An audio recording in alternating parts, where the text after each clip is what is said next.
Does the Bible say anything about current events? It certainly does. It's our focus to be culturally relevant and to communicate a perspective from the Scriptures. As Christians, we should have a biblical perspective of the news and be able to share that perspective with others.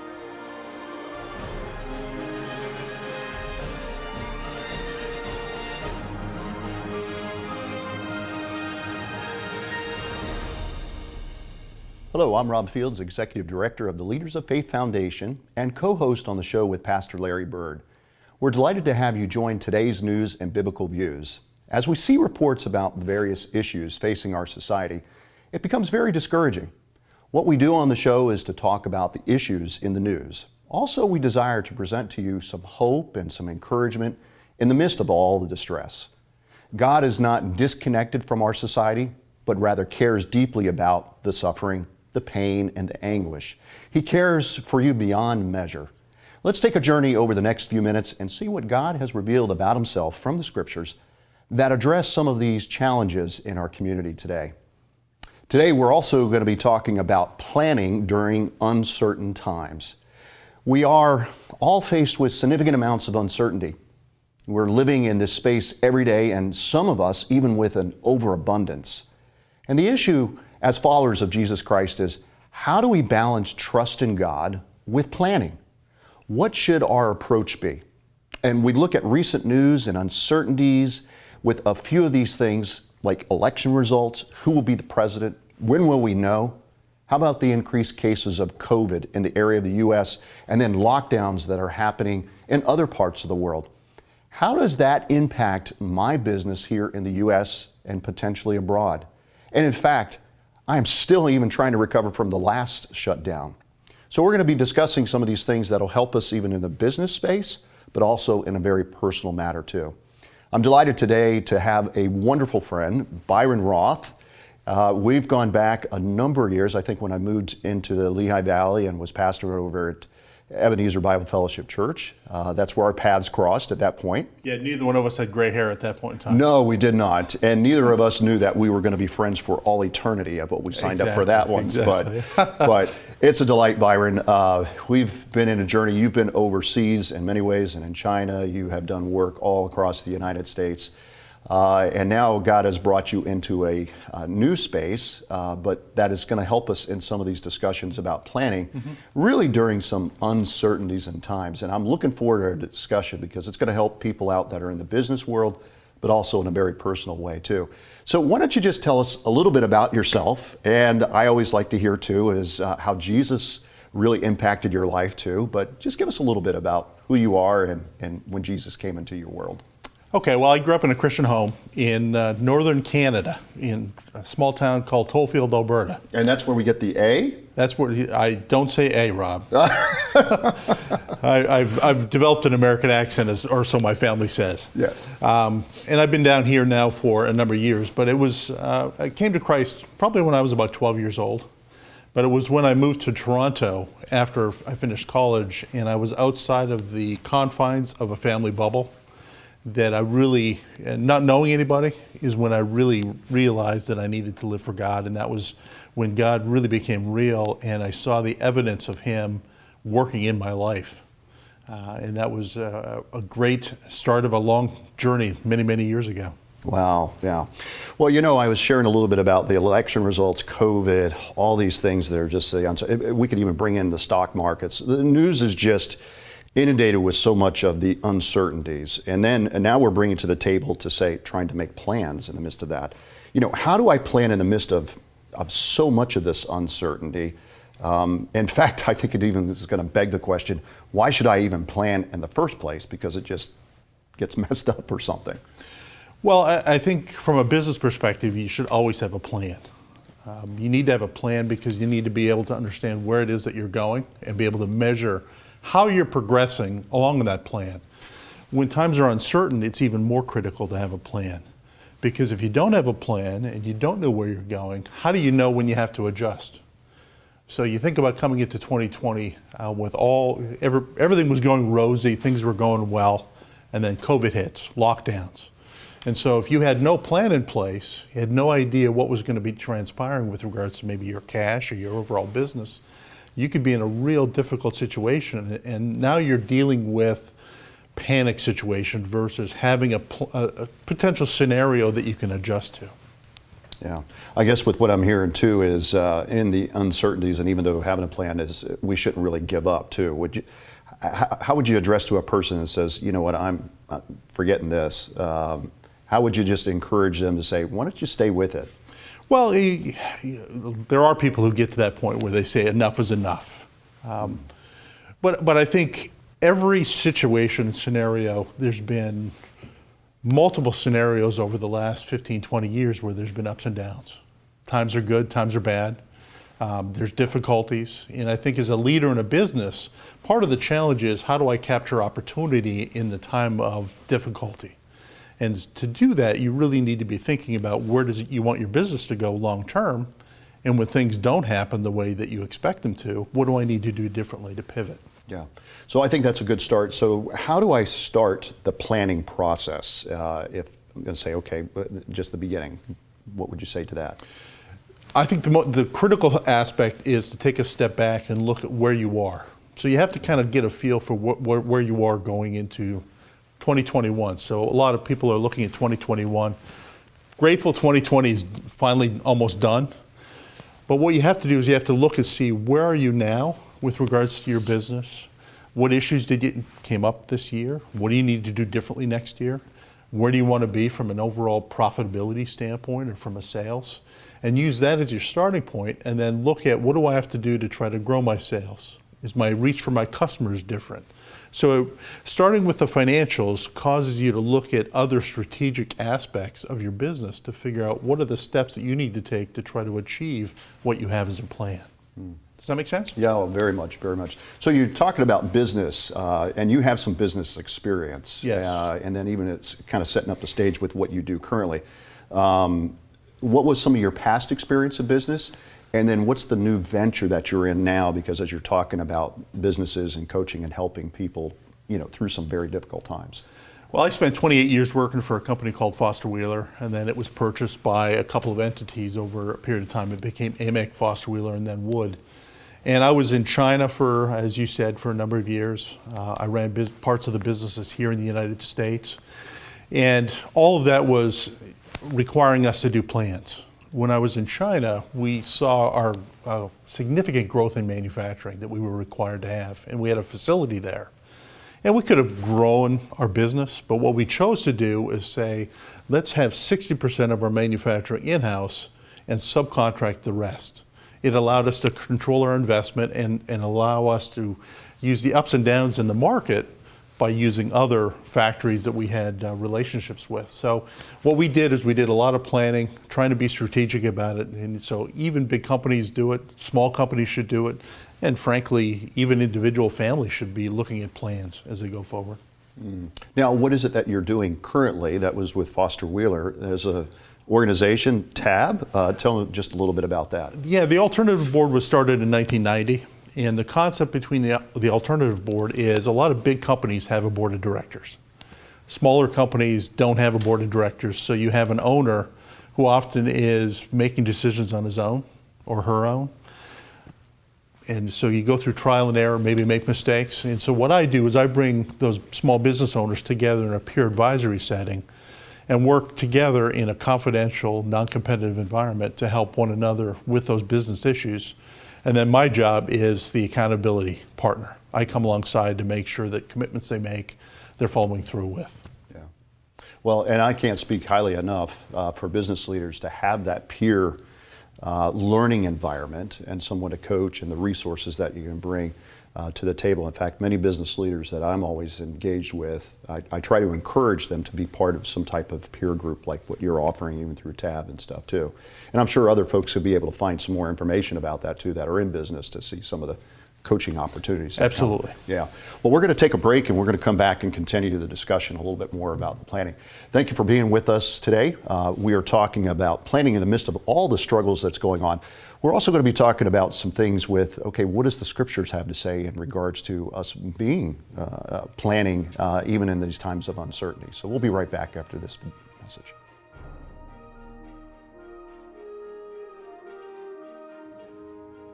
Welcome back to today's News and Biblical Views, and I'm Rob Fields, co-host also on the show with Pastor Larry Bird.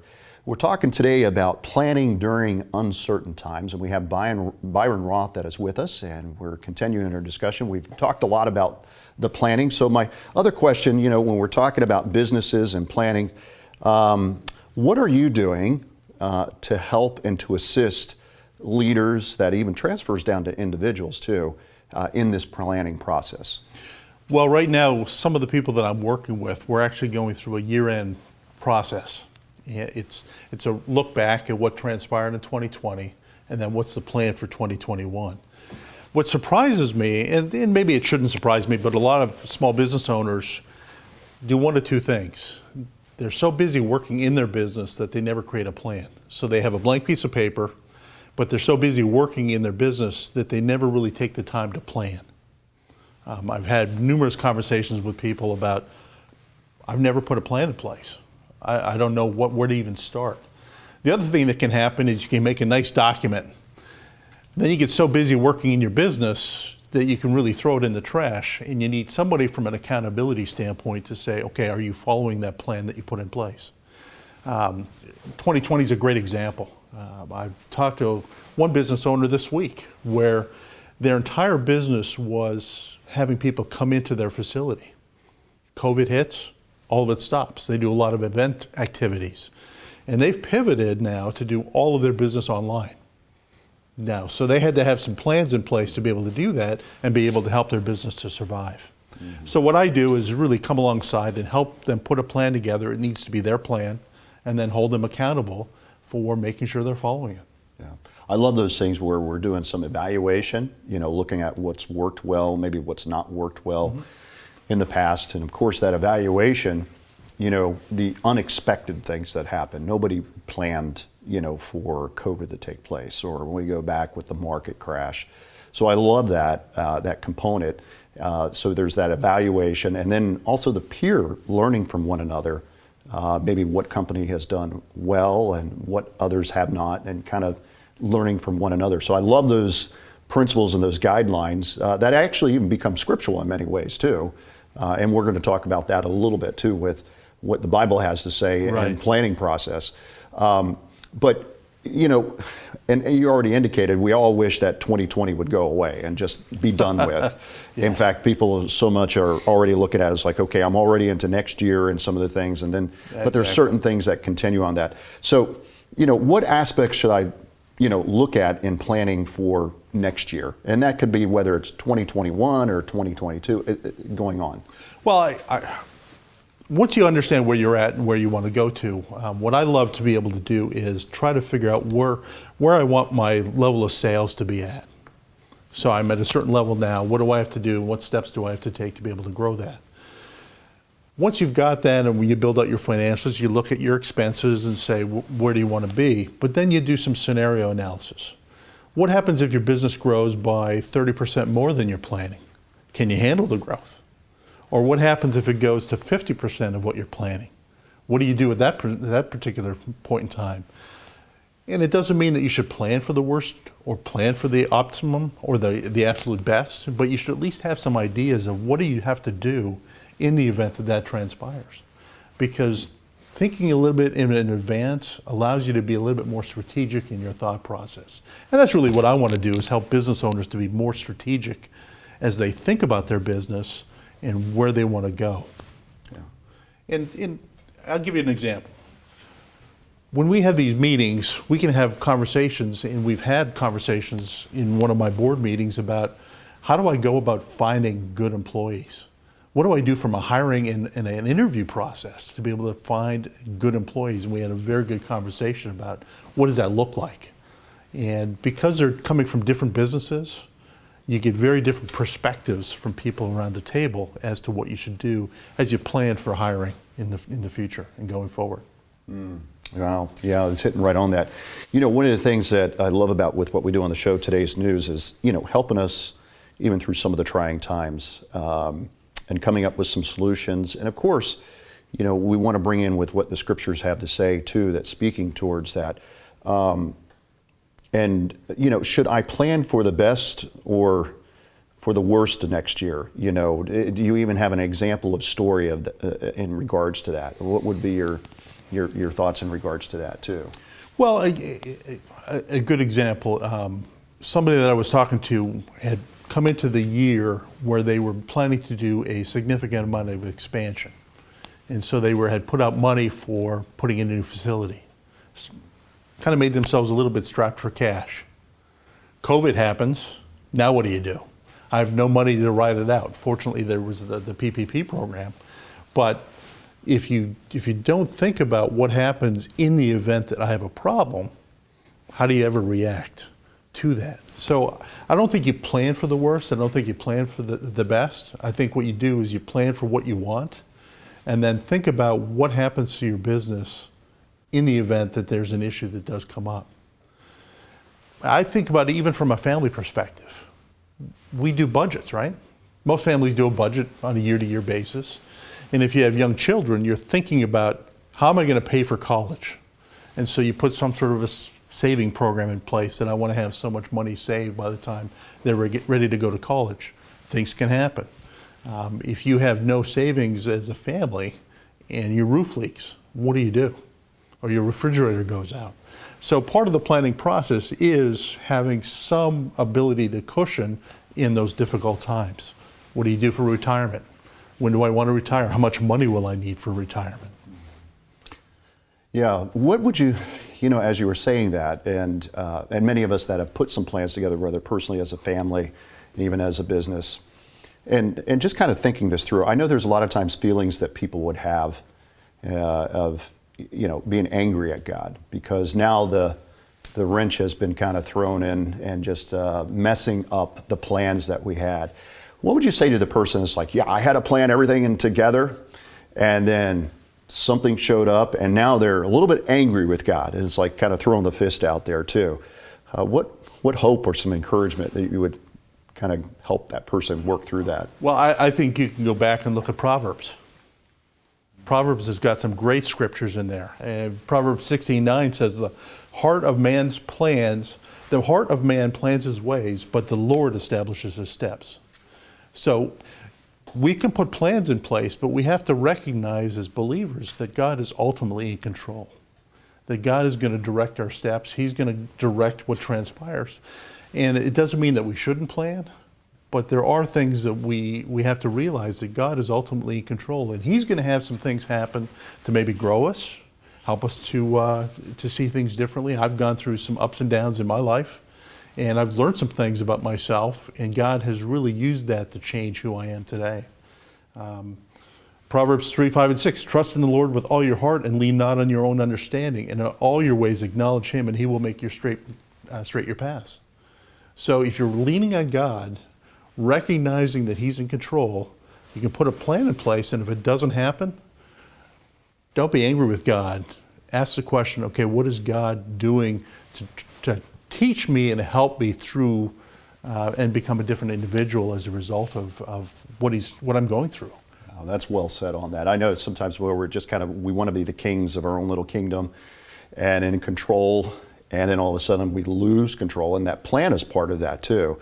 And what I hear you saying is that, we need to hold that loosely, but also recognizing God is overall everything and the adjustments that may need to be on that to hold it loose. We're going to take another break, and we're going to come back with a little bit more discussion on again, we're talking about just planning during uncertain times, and we're going to take a break, and we're going to continue our discussion, and we're going to actually look at a little bit more of what the scriptures have to say in regards to planning during some very difficult times. We'll be right back.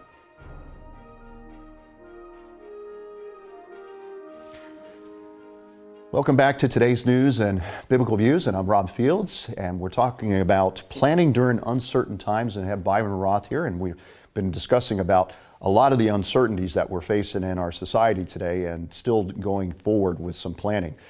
Byron, we were sharing a little bit about Proverbs and some of the things of planning, and of course, when I have a plan in place and then it changes so much, it's easy to become angry towards God. But what are some other encouragements from the scriptures when we're talking about planning? What would you say would be some that really just come to mind? Well, Nehemiah is a great example. Nehemiah is probably one of my favorite books in one of my favorite characters. When you think about what he did, is he saw an issue that he wanted to have the wall rebuilt in Jerusalem. And so what did he do? He saw the need. First thing he did was he stopped and prayed. Asked God for wisdom, discernment as to how to go about doing it. And then he went and approached the king and said, I want to go build a wall and I need supplies and I need time. Now that was probably a little bit risky, but he had it envisioned and he used and relied upon God. Then when he got to the wall and they were starting to do the work, then there was threatening issues around. And before he put his plan in place, he took time to pray. And I think that, to me, is the key takeaway from Nehemiah. There's a process. If you see a need, pray about it first, ask for wisdom, plan, and then act. And do that continually. But the prayer is so important. How many times do we see a need, we act, we fail, and then we pray? Yeah, it becomes an afterthought rather than before. Exactly, and so you want to think about, and we really need to be bringing everything to the Lord before we start in that planning process. Joseph's another great example. So Joseph gets thrown into a well, sold into slavery, thrown into prison unjustly, and yet God was able to give him enough wisdom to understand the dream that the Pharaoh had. And then he put plans in place to be able to help nations survive through a 7-year famine. So that's an example of where Joseph had a reliance upon God, and God gave him the wisdom to be able to put a plan in place to be able to help the nation of Israel survive. And he knew that God was the heart of that. And if you look at all of Scripture, probably the best thing that we can do is we're made after the image of God. What did God do? From the beginning of time, he had a plan in place for salvation through Jesus Christ. That plan has been working out since the beginning of time. God is orchestrating that. So God understands what he's doing. He knows what's going on. And it's up to us to be willing to trust him with our lives, to depend upon him for wisdom, but also take the time to do our own planning. Yeah, there's so many references, as you were just even hitting the tip of the iceberg on all those absolutely. Are just excellent. And I love that with Nehemiah too. And in fact, a lot of times in leadership development and for people to look at is to see the life, the example of Nehemiah in many ways. Also, what would be like some resources that I'm kind of thinking of to help people in a planning process? I would say one of them kind of throwing out here on the table, as we've already indicated, is first of all, bringing Scripture and bringing God part of the planning process. That needs to undergird all of the discussion with what's going on. I think sometimes when we do plans, it's like God is absent. What would be some other, scriptures, what would be some other resources that you would come to your mind to help people in this planning process? I think you just think about it, just a fundamental budget. A simple Excel spreadsheet to go through the numbers and understanding what's going on with your numbers and where you want it to go. There's a number of books that you can get that can help to point to how to put together a set of numbers. Simple Numbers is a book that I've recently read that just tries to boil things down into a simpler format so that you can then start to make some plans and some decisions. And we've got some great tools that enable people to think strategically about their business. Putting together some key performance indicators to allow you to be able to see where it is that you want to go and then be able to measure going forward. And if somebody wants to have a conversation, I'd love to have a conversation with somebody and help to point them in a direction as to how to plan for an uncertain future. Yeah, definitely on that. And just a few more seconds that we have, Byron. So with looking at plans, what about even the long-term plans that really stretch out into many years? Should we do something like that, or what's the benefit? I really think you should, because you really need to understand where do you want to go over the long term. And then your year-to-year plans are helping you to be able to achieve that in the long term. Nothing ever happens quickly. I was talking with somebody the other day that you can't get rich in a day. It's a journey. And so what you really have to understand is, as an individual, where do you want to be long term? What's your long term vision for you as an individual? Where do you want your business to go long term? And then everything you do in the short term, all of your plans in the short term, allow you to be able to achieve that. Oh, that's well said, well said. Well, thank you, Byron, for being on the show today. And during these times of uncertainty, I have two questions I'd like to leave with you today. Do you know this one from Nazareth, the carpenter's son, the man from Galilee who is Jesus, who we've been speaking about? You may have heard about Jesus in passing. Some hear his name more during the holiday time or in profanity. Have you ever really considered what Jesus said, what he did, the example he lived? Jesus was put on trial for his claim to be the Son of God. He even died on the cross for the punishment of our sins. And then on the third day, death could not restrict him, and he rose from the dead victoriously. Only the Son of God, being Jesus, could do this. And it's not enough for us to know this, but we need to respond and put our faith in what he did was for you and it was for me. Do you want to know Jesus? Will you say this prayer to God right now, confessing these things? God, I know I have sinned against you. I ask for your forgiveness because of what your Son Jesus did on the cross. And by faith, I am trusting and following you. My second question to you is, are you following and drawing closer to Jesus more today than yesterday? Jesus says to deny yourself, take up your cross and follow me. Are you involved in a fellowship of like-minded men and women who follow Jesus? Thank you so much for being on the show today, and may God's blessing be upon you.